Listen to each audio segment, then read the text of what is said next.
on se retrouve pour notre rubrique C'est mon histoire. Aujourd'hui, j'ai un beau témoignage à vous partager. C'est l'histoire de Flore. Bonjour Flore, comment vas-tu? Bonjour Evelyne, ça va, merci. Et toi? Ça va très bien, merci.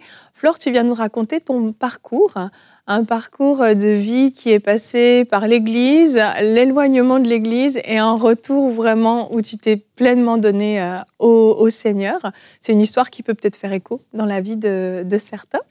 Toi, tu es née à Haïti.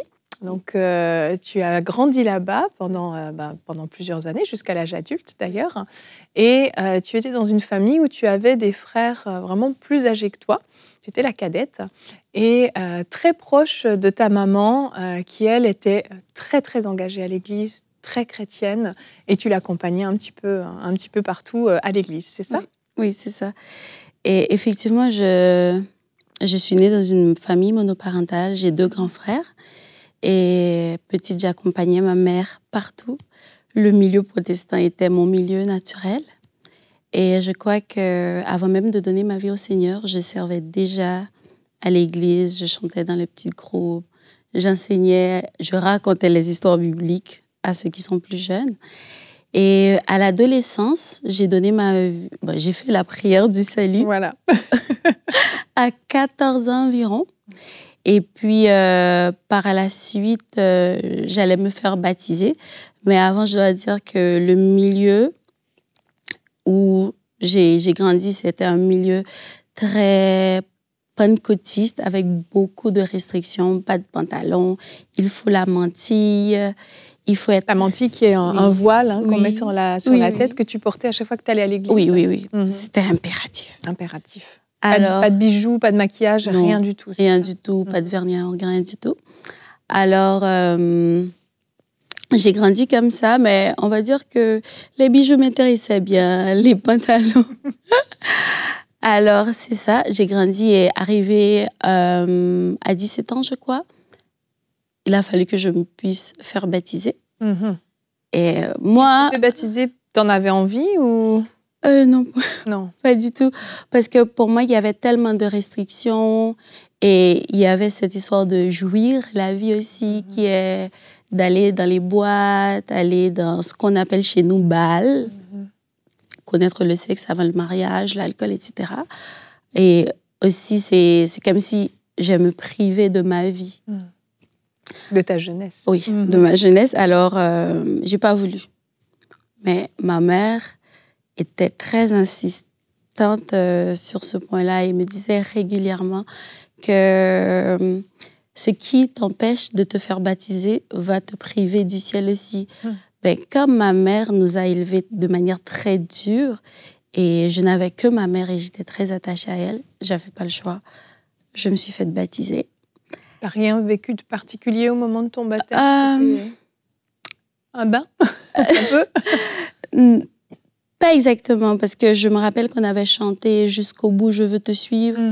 Je savais ce que cela veut dire dans mon cœur. Je disais « Non, je ne veux pas chanter ça ». Mais quand même, il y avait les émotions du moment. Mais je me suis fait baptiser, on va dire, un peu à contre-cœur, ne voulant pas prendre l'engagement qu'il y a avec. Ouais. Et après, donc, tu as commencé à t'impliquer à l'église. Oui. Tu as commencé à t'impliquer au niveau de la louange. Oui. Et comment ça se passait ta vie à ce moment-là? À ce moment-là, ça allait, mais je ne pouvais pas faire les choses clairement. Par rapport à ma mère surtout, c'est pas forcément par rapport à Dieu. Mais j'ai pas le choix, c'est mon milieu, je me suis faite à l'idée de le faire. Même si, entre-temps, j'ai grandi. Je suis devenue une jeune adulte. Et ma mère... Je reviens toujours sur ma mère parce que ma mère était très présente dans ma vie, étant donné que j'étais la plus petite. Et je ne voulais pas ternir à sa réputation et par rapport au respect qu'elle avait. Parce qu'elle était très, très impliquée dans l'Église. Ouais. C'était vraiment une femme de foi, une femme de prière. Et donc, elle avait une certaine réputation dans l'Église. Donc, toi, tu voulais surtout pas être celle qui va salir cette réputation. Ben oui. Et je sais qu'en termes de punition aussi, même si j'étais adulte, maman n'allait pas me me laisser passer comme ça. Mhm. Alors, c'est ça. Je me suis conformée avec toujours les désirs. Mais cette fois-ci, c'est genre, j'aimerais bien sortir en boîte, j'aimerais bien jouir de ma jeunesse de plus que j'avais déjà commencé à travailler à ce moment-là. Mhm. Alors, ouais. Et c'est à ce moment-là aussi que parfois tu partais avec un pantalon dans ton sac pour pouvoir te changer en cachette, c'est ça? Ouais. C'est un petit peu une double vie que tu menais à oui. ce moment-là où Oui. tu montrais une certaine apparence à l'église aux yeux de ta maman, mais en privé, c'était différent. Oui, oui, c'était un peu différent. Je mentais parfois pour sortir avec des amis ou encore pour aller dans des fêtes. Mhm. Mais on reste dans le cadre pour que ma mère, tout aille bien, pour que je n'ai pas à la nuire, si je puis le dire ainsi, étant donné qu'on m'identifiait toujours par rapport à elle. Exactement. Ouais, et il va y avoir un déménagement. Oui. Vous allez vous rapprocher de tes frères aussi, c'est ça? Oui. Entre-temps, quand on a déménagé, eux autres déménageaient parce qu'ils devaient travailler. Ils avaient déjà bouclé les études universitaires. Ils allaient travailler en province. Mhm. Du coup, j'avais plus de liberté, étant donné que la nouvelle église que j'ai intégrée, c'était une église baptiste. Je pouvais porter des boucles d'oreilles, des pantalons. On va dire que c'était plus intéressant à ce moment-là. Et là, tu étais toujours impliquée dans l'église, Oui. alors? Toujours au niveau de la louange? Oui, la louange. Il y avait la jeunesse aussi. J'étais très impliquée. Et puis, ma vie continuait paisiblement. Mais cette fois-ci, je pouvais faire les petites choses que je ne pouvais pas faire dans le temps. Par exemple, me couper les cheveux. À cette époque, j'avais la permanente, mais mettre la teinture, c'était plus ou moins permis, les pantalons. Et à ce niveau-là, il n'y avait pas de souci, il n'y avait pas de menti entre-temps. Ouais. Et c'était bien. Et là, ta maman va tomber malade? Oui. Comment ça va se passer, ça? Alors, ma maman va tomber malade et très rapidement, elle va décéder. Et là, ayant assisté le décès de ma mère, le coup où elle a rendu l'âme, j'avais la conscience qu'il y avait quelque chose qui m'a été ôté. Je me disais, qui va prier pour moi? Parce que ma relation avec Dieu, oui, je fais mes activités à l'église. J'avais ma vie, mais je sais que je peux crier à Dieu quand j'ai des problèmes. Et je sais que ma maman, elle est toujours là pour moi, pour prier pour moi. Et j'avais la connaissance, ta mère n'est plus là. Qu'est-ce que tu vas faire? Ouais. Et comment s'est passée ta vie à partir de ce moment-là? À ce moment-là, ma vie, tout a basculé parce que j'ai dû prendre de grandes décisions dans ma vie. Et je servais encore à l'église, mais à ce moment-là, j'avais plus de liberté dans le sens que ma mère n'est pas là. Et j'avais emménagé chez moi, ce qui veut dire que j'étais libre à faire tout ce que j'ai voulu. Et je me suis dit, OK, d'accord, je vais faire les choses que j'ai toujours voulu faire, étant donné qu'il n'y avait personne pour veiller sur moi d'une certaine manière. Ouais. Et là, à ce moment-là, donc, tu sers encore dans l'équipe de la louange, mais tu te dis, il faut que j'arrête. Et comme par hasard, entre guillemets, tu as une maladie au niveau de la gorge. Et donc, un médecin va te faire un papier disant qu'il faut vraiment que tu économises ta voix pendant la durée du traitement et tu vas sauter sur l'occasion pour arrêter de t'impliquer à l'église. Oui, c'est exactement ça, parce que je servais, mais je clochais un peu parce que justement, ma mère me disait, si tu touches aux choses de Dieu, tu ne dois pas toucher au monde, sinon tu t'attires une malédiction. Et j'ai profité justement de cette infection que j'avais à la gorge parce que en réalité, je ne pouvais pas parler. Et chanter devenait très, très difficile. Je perdais la voix carrément. Alors le médecin m'a dit, si tu ne veux pas que ta gorge, tes cordes vocales soient rompues, alors tu arrêtes. Alors je me suis dit, OK, d'accord. Ça t'arrangeait bien finalement? Oui, j'ai écrit une lettre, j'ai tout envoyé à mes départements et puis c'était ça, je me suis déchargée.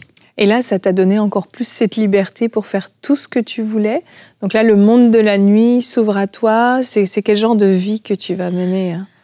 Alors, ça va être une double vie, littéralement. Je m'assure à ce que je garde l'apparence religieuse, le discours religieux. Je vais à l'église tous les dimanches, Mais ça peut arriver que la semaine, j'avais ma vie avec tout ce qu'il y a, les fêtes, l'alcool, le sexe et tout ce qui s'enchaîne avec.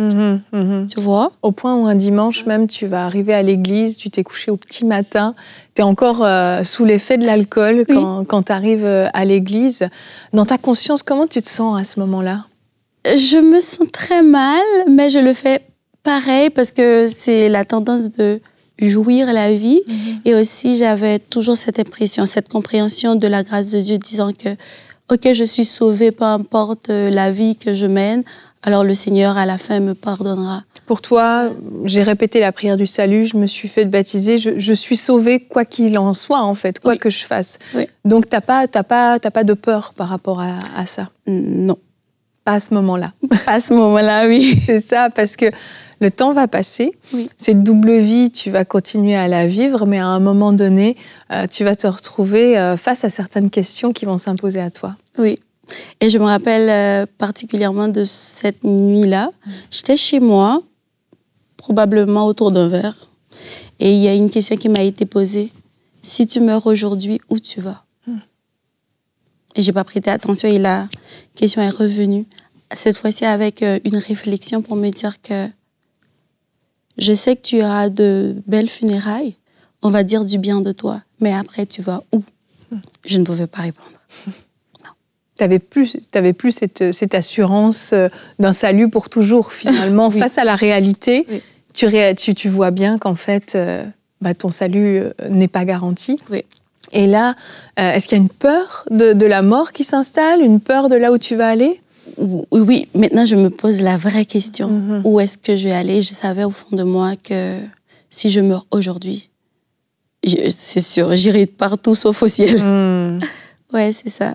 Et là, tu vas prendre une grande décision et ça ne va pas se passer à l'église, ça ne va pas se passer en public, ça va se passer toute seule chez toi. Oui. Alors, le Seigneur m'a posé une deuxième question pour me dire que si tu n'arrêtes pas, donc c'est plutôt un avertissement, si tu n'arrêtes pas ta vie, je vais t'exposer. Je te ferai attraper une maladie et je t'exposerai. Et par la suite des choses, j'ai continué un peu avec beaucoup de crainte. Et après, je me suis retrouvée dans ma chambre. On va dire c'était à la suite de toutes ces questions et l'événement, c'est que je venais de rompre, entre parenthèses, avec un garçon. Et je me suis dit, je vais faire du développement personnel. Développement personnel m'a amenée à lire Romains et à prier. Et c'est là que j'ai rencontré le Seigneur. Waouh! Et ça se passe, c'est ça, toute seule dans ta chambre. Tu décides, c'est quoi? C'est vraiment une repentance sincère à ce moment-là? Comment tu vis cette rencontre, cette vraie rencontre avec Jésus, parce que tu l'avais jamais vraiment eue jusqu'à présent? Comment ça se passe? Alors, ça se passe tout en douceur. Je lisais la Bible.